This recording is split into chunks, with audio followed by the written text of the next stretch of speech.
हाल ही में मोहम्मद यूनिस ने एक बड़ा खेल कर दिया है, वो भी अपने ही साथ, क्योंकि अभी वो चाइना के रेड कारपेट पर चलते नजर आए हैं।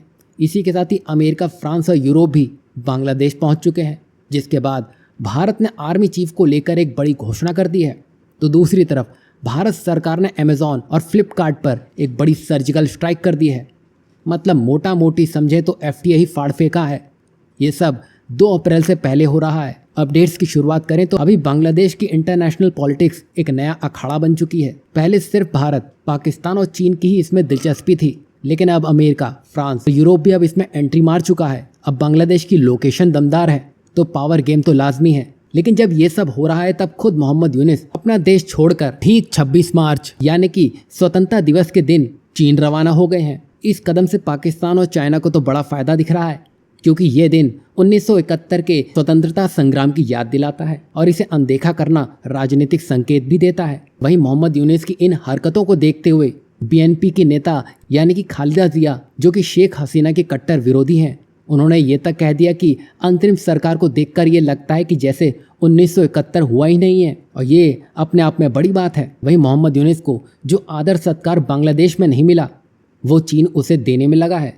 फिर क्या था, मोहम्मद यूनिस को वहाँ वीआईपी ट्रीटमेंट दिया गया, टैरिफ फ्री व्यापार का ऑफर दिया गया और मैन्युफैक्चरिंग सेटअप की बातें छेड़ दी गई। मतलब साफ है कि चीन बांग्लादेश को और करीब लाना चाहता है। यही सब देखते हुए अमेरिका की हालत खराब हो गई है। यही वजह है कि अमेरिका ने अपने टॉप मिलिट्री ऑफिसर्स को बांग्लादेश भेजा है ताकि पकड़ बनी रहे। वहीं फ्रांस बांग्लादेश के साथ फाइटर जेट डील करना चाहता है, तो यूरोप भी बिजनेस के मामले में बांग्लादेश के साथ टच में रहना चाहता है। वहीं इन सब के बीच मोहम्मद यूनिस चीन तो गए थे बिलियंस ऑफ डॉलर लेने के लिए, लेकिन आखिरी में उनको बस इंटरेस्ट कम करने की बात पर ही राजी कर लिया गया। अब ये यहाँ अगर दिल्ली आ जाते तो उन्हें कुछ बिलियंस ऑफ डॉलर तो मिल ही जाते। अगर सरकार नहीं देती तो भारत के बैंक ही दे देते, लेकिन अब इनको लेना था तो चीन से ही लेना था, जिसका परिणाम अब इनके मुंह के सामने आ चुका है। वहीं जहाँ बांग्लादेश चाइना से 9 एग्रीमेंट साइन कर रहा था, उसी वक्त भारत ने अरुणाचल में 50,000 सैनिक air force, navy, army, special forces के साथ एक मेगा प्रचंड प्रहार एक्सरसाइज करते हुए चीन और पाकिस्तान को एक बड़ा मैसेज सेंड कर दिया है। और ये 50,000 सैनिक सिक्किम और अरुणाचल प्रदेश की सीमा में तैनात है। मोटा मोटी देखा जाए तो चीन जाना मोहम्मद यूनिस के लिए जैकपॉट साबित नहीं हुआ। उल्टा वो बांग्लादेश में रुक जाते और अपने देश का इंडिपेंडेंस डे सेलिब्रेट कर लेते तो ये उनके लिए बड़ी जीत होती।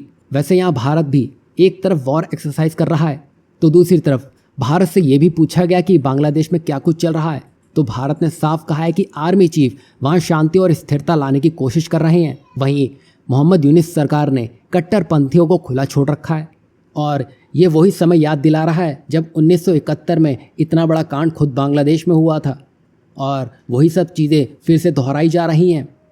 मतलब यहाँ एक तख्ता पलट को भी नकारा नहीं जा सकता है। यही वजह है कि भारत की इसमें पल पल पे नज़र है। यहाँ आपको क्या लगता है, अभी जो कुछ भी बांग्लादेश में चल रहा है, क्या ये फिर से 1971 को दोहराने वाला है? वहीं जहाँ ये सब चल रहा है तो दूसरी तरफ भारत ने अमेरिका के फ्लिपकार्ट और अमेज़ॉन को पटक कर रख दिया है।